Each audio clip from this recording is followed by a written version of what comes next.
So, hello. Ito short clip lang para dun sa ating question kanina sa soft edges. Paano natin magagamit? Like this. Pagka gumawa ka ng isang circle na automatic nakasop sa akin sa 2018 eh. But, dati kasi automatic siya na hindi nakasop. So, pwede mo siya convert into polygon. Para pagka inangat mo siya, may ganyan. Kasi pagka hindi mo siya convert, ang result niya will be like this. Okay?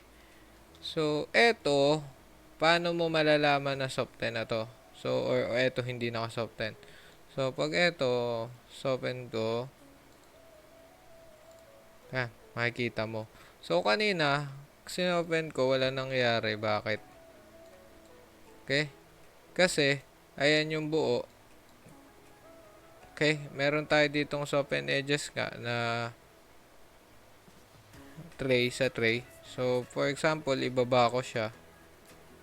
O kaya, tanggalin tong smooth normals.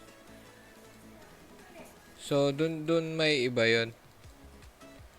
Kagaya nito, is-open ko to. Kasi, nagugulo din ako sa bagong nito, feature. Ayun yung problem. Kagaya niyan, sinopen ko siya pero wala nangyari, di ba? But, kung smooth to normals ko, tapos, papakita yung degrees ng pagka-soft niya. Ayun.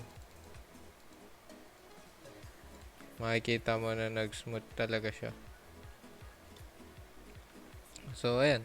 At least, malinaw. And, alam mo rin kung paano lalagyan ng mga lines na yun, which is yung convert to polygon. Hindi ko sure kung pwede i-convert. Hindi na siya nako-convert pagka in-smooth mo na eh.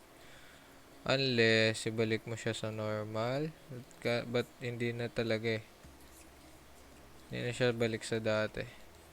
So, nandyan yung lines but hindi mo na siya malalagyan ulit ng lines. Kasi in-smooth na natin siya kanina. Okay? So, that's all. Thank you.